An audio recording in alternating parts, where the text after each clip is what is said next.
જે વિશ્વાસ હોય ને સત્યના રાહ ઉપર હોય એને બાપુ હજી આજની તારીખમાં કોઈ દી ક્યાંય વાંધો નથી. ગમે એવી પરિસ્થિતિ સામે આવી હોય તો બાપુ એનો વિજય થાય. એક દાખલો તમને કહું, મેવાડ સિસોદિયા પરિવાર, રાણો પ્રતાપ અને દિલ્હીના બાદશાહ અરે બાપુ જયારે એને દુશ્મની થઈ ને, જોકે દિલ્હીના બાદશાહ ને બધા અરે વિરોધ જ હતો, એને બધું આખું હિન્દુસ્તાન ને આખી દુનિયા જ ઘરે કરવાની ગણતરી, પણ બાપુ બધાએ પાસેથી હરાવીને બધાએ રજવાડા લૂંટેલા, પણ બાપુ મેવાડ નો એક મહારાણો પ્રતાપ બાપુ મચક નહોતો આપતો.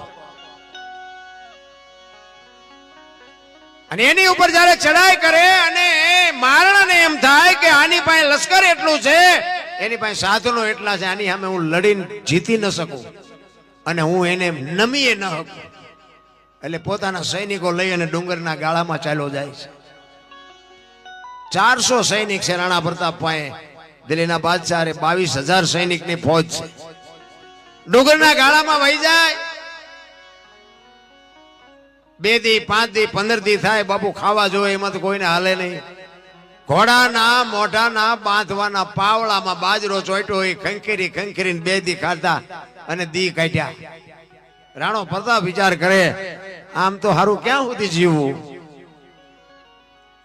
મારે દિલ્હીના શરણે જવું પડશે. આવો એને જયારે વિચાર આવ્યો ને, અને આ વાત ઉડતી એનો મિત્ર ભામાસા વાણિયો, ભામાસા ને બાબુ આ ખબર પડી ને બાબુ એનો ભાઈ બંધ રૂવાડા ખડા થઈ ગયા હોય, અરે તારી ભલી થાય તારી મિત્ર હેડા કીજીએ ઈ ઢાલ સરીખા હોય, સુખમાં પીછે રહે દુઃખમાં આગે ભાઈ બંધ તો એવા હોવા જોઈએ. ભલામાં હગો હારો નો હાપડે ને મિત્ર મળે જો લબાડ, પત્ની મળે કબાર જતો એળે જો ઉતાર, તૈણે પખા મોળા હોય તો ગિરનાર ભેગું થઈ જવાય. ભલામણ વાણિયાનો દીકરો અને સામ રૂવાડા ઉભા થયા. એ કે દરબારનો દીકરો ગરાસ્યો છત્રી અને દિલ્હીના શરણે જવાની વાત કરે છે. એ કે તલવાર હું ન ઉપાડી શકું, પણ એને મારે એક વખત ચેતવવો તો છે જ કે રાણા ખોટું થાય છે, આ કરાય નહીં. એ રાતના સમયે ડુંગરના ગાળામાં એ ભાઈબંધ ભામાસા વાણિયો નીકળ્યો. ગોતે ક્યાં બાપુ? ડુંગરના ગાળામાં ક્યાં ગોતો? વાણિયાનો દીકરો રાતે બાપુ રાડ્યું પાડે, રાણા એ રાણા પ્રતાપ એ રાણા. અને આમે ભેખડુમાં બાપુ અવાજ આવ્યો, કોણ? તારો મિત્ર ભામાસા. રે આવ મારા બાપ આવ, તારી તો રાહ જોતો તો. 2 ભાઈબંધ બાપુ પાડ ભેટ્યા ને 2 બતે ભેટ્યા હો. અને ભામાસા કહે છે કે રાણા મેં તો આવી વાત સાંભળી હતી. રાણાની આંખમાં જળજળી આવી ગયા કે ભામાસા હું એ સમજી શકું છું હું કોણ છું, એની મને ખુમારી છે, પણ આમ ભૂખ્યા મરવાનું? એ કે અનાજ જેટલું જાય ને, જેટલું જોવે એટલું હું પૂરું પાડીશ, તલવાર હું ના ઉપાડી શકું. હું વાણિયાનો દીકરો, મારું કામ નહીં, પણ અનાજ જેટલું જોઈએ એટલું પોગાડી દઈશ. જો અનાજ હાટું થઈને તું દિલ્હીના શરણે જા ને તો આ ધરતી રાહ તાળ વહી જાય. અરે તું એક ક્ષેત્રાણીના કુખે જન્મ લીધો હોય, માં ભગવતીનું ધાવણ લાજે રાણા, હું તારે જોવે એટલું અનાજ આપીશ, પણ તું અહીંયા જાતો ને બાપ, હું તને હાથ જોડું છું. અને રાણાની કહો મડી તૂટવા, વાહ મિત્ર વાહ ભાઈ વાહ ભાઈ વાહ. હું જદી મેવાડની ગાદી ઉપર આવી સ્થિતિ, તારું જેટલું દેણું હશે એટલું દૂધે ધોઈને ભરીશ, પણ કે તું અનાજ મને પૂરું પાડજે, કે તું ચિંતા કરીમાં હું બેઠો છું. અને અમુક સમય જાય, એમાં ખરા બપોરનો ટાઈમ છે, સૂરજ નારાયણ માથે છે, ધોમ તડકો તપ્યો છે, 400 સૈનિક ડુંગરના ગાળામાં હુતા છે. રાણો પ્રતાપ હાથમાં તલવાર લઈ અને 400 સૈનિકની ચોકી કરે છે.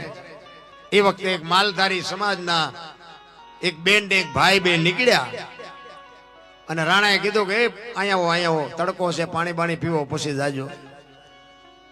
અહીંયા આવીને પછી રાણા પ્રતાપ પૂછે છે કે તમે બે શું હગા થાવ? બેન છે એક ભાઈ છે, બે ને પૂછે છે તમે બે શું હગા થાવ છો? તારે જુવાન કે છે કે અમે બે પતિ પત્ની હતા, અત્યારે નથી, અને જો ભગવાન આબરૂ રાખે ને તો અમે પતિ પત્ની થાશું. રાણો વિચાર કરે કે હારું આ કેવું હગું? પતિ પત્ની હતા, અત્યારે નથી, અને પછી થાશું, આ કેવું? એ કે કઈ ખુલાસો થાય એવી વાત કરો તો ખબર પડે. ઈ કે અમે બે પતિ પત્ની હતા, અમારી મેવાડની ગાદી ઉપર રાણા પ્રતાપ એને ખબર નથી આ બેઠો ઈ જ રાણો છે. દિલ્હીના બાદશાહે અમારા રાજા પાસેથી જયારે રાજ એમ કહેવાય કે છીનવી લીધું છેતરીને, તેથી અમે અમારા ઠાકર પાસે માનતા રાખી, જેથી અમારો રાજા ગાદી ઉપર આવે ને તેથી બે પતિ પત્ની થાશું, ત્યાં સુધી અમારા બે ને ભાઈ બહેન ના નાતા છે. આટલી વાત સાંભળે રવાડા બાપુ ઠરડાઈ ગયા હો રાણા પ્રતાપ ના ઘરે. તારે ભલે થાય, આજે એક જણાએ માનતા રાખી છે, આખા મેવાડમાં કેટલાય માનતા રાખી છે. હવે તો દિલ્હીના બાદશાહને જે કરવું એ કરે, બાકી લડી લેવું છે. અને જાસા ચિઠ્ઠી મોકલી કે કાલ સવારે હલ્દીના ઘાટ ઉપર તારું સૈનિક હોય એટલું લઈને આવજે, સેજે બાકી ન રાખતો. અને એ જાસા ચિઠ્ઠી બાદશાહના હાથમાં આવીને ખાડ ખાડ ખાડ મીડો દાંત કાઢવા હો. એ કે આ મોતને શું કામ આમંત્રણ આપ્યું છે. અને હાથીની અંબાડી ઉપર ચડીને 22,000 સૈનિકની ફોજ લઈને આવ્યો. આની કોરથી રાણો પ્રતાપ એક ચેતક ઘોડા ઉપર બાપુ જો ખાનદાન જાનવર હોય ને એના ખોળિયામાં જીવ હોય ત્યાં સુધી બાપુ જાનવર તમને માર ન ખાવા દે એટલી ખુમારી જાનવર. આ તમે જો હલ્દીના ઘાટ ઉપર રાણા પ્રતાપનો ઘોડો પૂજાય છે, સદાધારમાં પાડો પૂજાય છે, જમરાળામાં ભેંસ પૂજાય છે, કચ્છમાં દાદા મેકરણનો કૂતરો ને ગધાડો પૂજાય છે. આપણું પાડોશી સારું નથી બોલતા, બોલો ગધાડા કરતા બે જ નથી આપણે. એવો બાપુ ચેતક રાણાની રાંગમાં અને આમ બરોબર હુરજ નારાયણ કોર કાઢે ભલે ઉગ્યા ભાર ભાડલ તું હારા ભામણા જીને મરણે લગમાર ઈ રાખજે કસો પર આવું જળાળ જળાળ કિરણો મીડો પાથરવા. અને આમ 22,000 સૈનિકની ફોજ લઈને બાદશાહ આવે. આની કોરથી ચેતક ઉપર બે અને રાણો આવે અને બે બાપુ નગારે ઘા પડે ને પછી યુદ્ધની જે તાળા પાડી બોલી છે, તલવારોની તાળીઓ મંડી પડવા અને રાણો પ્રતાપ એક એક ઝાટકે 5 ના માથા મીડો પાડવા. હો ભાઈ, એવું ઘમસાણ યુદ્ધ જામ્યું.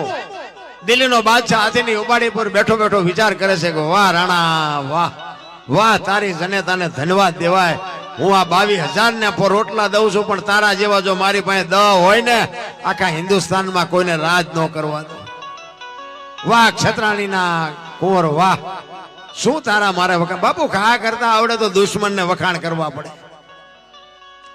રાણા પ્રતાપ ને એમ થયું કે આ બધા મરે છે તો નિર્દોષ મરે.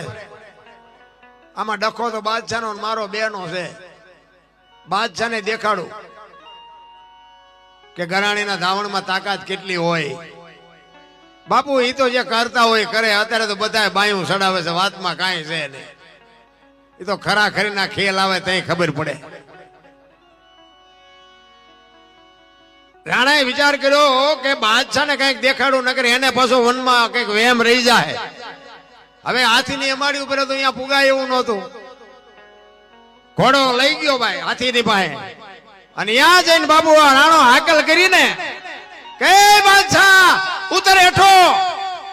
એક વખત શમશેર ઉપાડને આપને ધરતીના કડા ભેળા ન કરી દઉં તો હું ગરાસ્યો નો કે ઉતર હેઠો તને દેખાડું. વગર ડાકલે બાપુ બાદશાહ ને આવ્યો મારો બેટો આ હમણાં આવશે ને તો મને હમણાં કાપી નાખશે. અને એ એક ખેતરવાનો રાઉન્ડ મારીને ચેતક નો ઘોડો હતો ને ઘોડાને બાપુ રાણાએ કીધું ચેતક મેં આખી દુનિયામાં બે ને બાપ કીધા છે, એક મારો જન્મ આપવા વાળો એક એકલિંગજી શિવજી મહારાજ, આના સિવાય મેં દુનિયામાં કોઈને બાપ નથી કીધો. અને આજ હું તને બાપ કહું છું, જો હાથીના કુંભતલ માથે ડાબા માંડી દે ને એક વખત તો દિલ્હીના ચાકડેથી પિંડો ઉતારે એમ દિલ્હીના બાદશાહનું માથું ઉતારી લો. કેવું જાનવર છે મારા રામ તમે, હું તો માણા છે. આવું આપણે સાંભળે ને ત્યાં આપણે એમ થાય કે આવડા બૂસ મારે એવડા એમને શું કરવું જોઈએ.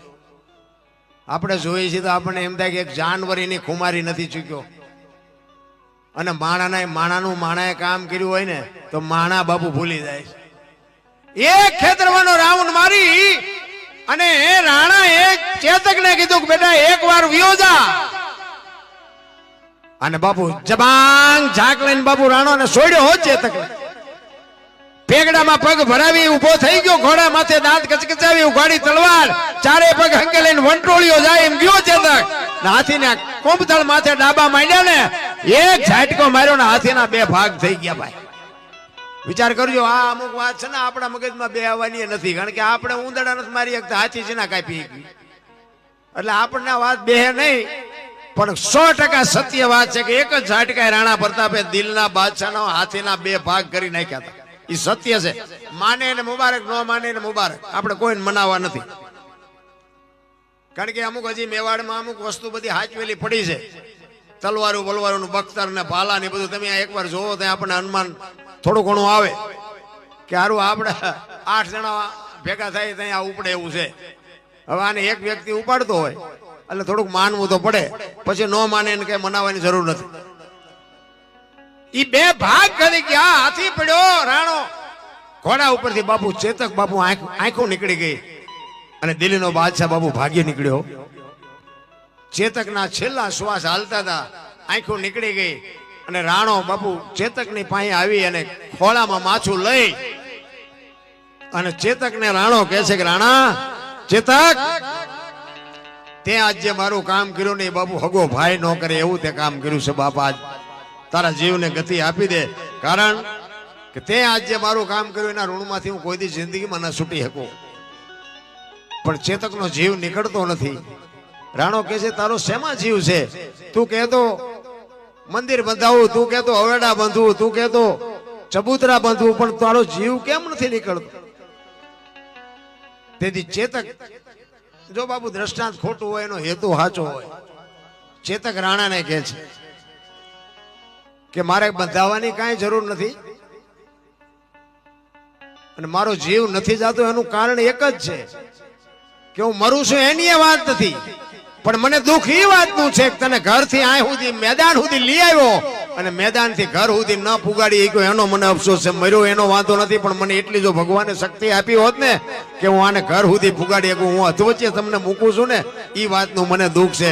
તેથી રાણા પ્રતાપે ખોળામાં માછું લઈ ચેતકની સામે જે રાણો રોયો છે અને ચેતકને કીધું બાપ હવે તું કાંઈ બોલતો નહીં, નગર મારા ખોળિયામાંથી જીવ નીકળી જાય. અને હવે આપણી ઘોડાહારમાં 50 ઘોડા છે, પણ હવે હું તને વચન આપું છું હું જીવીશ ને ત્યાં સુધી કોઈ ઘોડા ઉપર સવારી નહીં કરું. રાણો બાપુ જીવા એટલો વરા બાપુ કોઈ દી કોઈ ઘોડા ઉપર બેઠો નથી. આવા તો દુનિયામાં જાનવર થઈ ગયા. આપણને માણાને બાપુ જો માણા થવાનું કહેવું પડે તો આપણે એમ થાય શું કરવાનું? હા છે એ તો માં છે. ભલા મોઢે બોલું માં હાથે નાનપણ સાંભળે ભલે કે બધાની મજા પછી કડવી લાગે કાગડા.